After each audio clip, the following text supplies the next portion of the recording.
And welcome back to Hitting the Headlines. I'm Patty Ann Brown, and we are talking about the situation in Egypt. And joining us right now is the president of the Islamic Center of Jersey City, Ahmed Shadid. Thank you so much for being with us. Thank you. Your concern is mainly from the perspective of Egyptian Americans living here in the U.S. Tell us their reaction to what's going on. Yes, so definitely we worry about our people in Egypt. We worry about the whole country.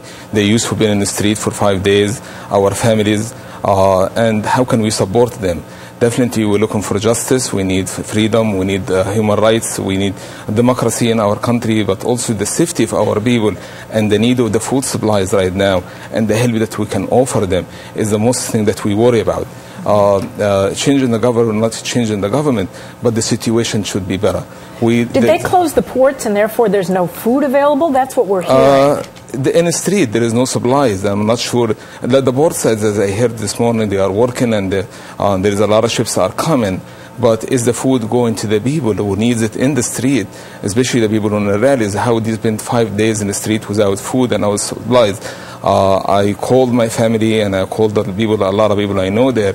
They are fine, but in big cities like Cairo and Alexandria, I'm sure there is a short of supplies, and that's what we worry about. Yeah, that is always the concern in a crisis like this, is that even if we're sending over lots and lots of aid, is the apparatus in place amid the chaos for that aid to get to the people who need it the most, and it is a concern. So most of the people in your Islamic Center have, I assume, close families still in Egypt? Yes, and we've been calling each other, checking that if they called, if they got in touch with the loved one. Yes, they are, and until now I don't hear anything from, at least in my community. Mm-hmm. But we are meeting constantly. I've been having meeting in New Jersey, meeting in New York, with different Egyptian organizations, trying to organize ourselves to help. Yes. How difficult is it now that they cut off the internet to actually organize? Well, we're not talking about our concern not with the people in Egypt as much as the people here. What's our role as American Egyptian in what's going on? How can we help? And we found out that helping in a community and supporting them with calls to our Congress and our Senate, call to the government, call to Obama to work very hard on putting some pressures on the Egyptian government to solve the situation. But also we look in the future, how can we help our people? There is a lot of people who have been dead, killed in the street, a lot of people who have been suffering from short supplies. What's our role in the next few months? We're not talking about today, but definitely it's going to be a fundraising very soon. They're going to be collecting money. Again, all these organizations have a stand here and abroad. Yes. So obviously the Egyptians who are here in the United States are pro-democracy. Do their families back home pretty much side with the pro-democracy demonstrators? Yes, everybody needs democracy. As much as you need food and air and water to drink, you need democracy to live. Right. Especially in this time in history, there is no room for dictators, no room for shutting the internet, shutting. Right, we had Al Jazeera. Some Al Jazeera reporters were briefly detained. They have been released, but that's always a big concern when you're shutting down the press.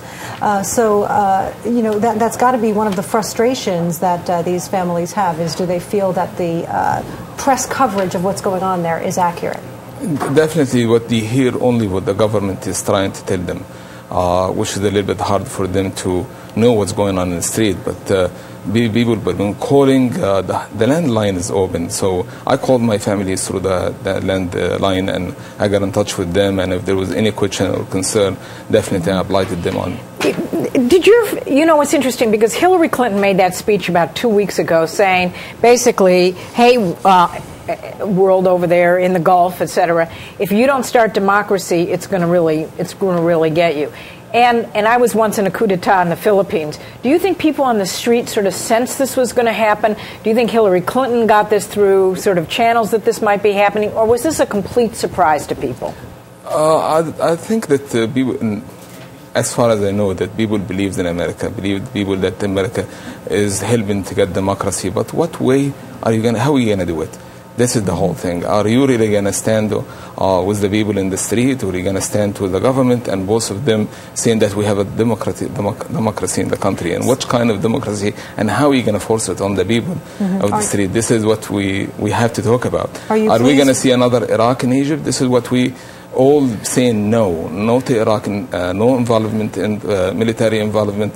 We need a political solution. We need the government to listen to the people, and the people listen to the government. And there has to be a change in the country, not from outside, not from anywhere. Right, you say not from the outside. What role do you believe that the Obama administration should be playing in this? I'm sure it's a long history of politics. And I'm sure that they have a lot of keys, and they can push a lot of keys in the country. They can change and influence the government to a large extent, more than what they are doing now. And I'm hoping that they do much more than this. The people of Egypt and the community here is waiting for more influence from the American government on the Egyptian government right now. What about Israel? In what sense? Well, they're staying on the sidelines. They're talking about how they've been at peace with Egypt for decades now, and they don't really want to come in one way or the other. And Egypt has worked with Israel supporting the blockade, and whether you like it or not. Believe it or not, this is the international politics. Even if somebody came now and said, I'm going to fight with Israel, or I'm going to make peace with Israel, things could change in a year or two. You don't know how these things stand. I remember when President Obama was running for election, he said he's going to withdraw all the soldiers from Afghanistan and Iraq. Until now, there's almost 2 years and not much happened to that. So definitely these things will take years and years, and a lot of moves. Are we ready for fight? This is something that is going to be led to the new government. I cannot comment on it. Yeah. All right. Ahmed Shadid of the Islamic Center of New Jersey, thank you so much for joining us, and we wish all the best to your and thank you for family. the concern about the Egyptian people. Oh, thank you. Yeah, it's nice, I'm sure, to see how much coverage it's getting and how concerned people are. 24 hours I'm in front of the TV. So. Really?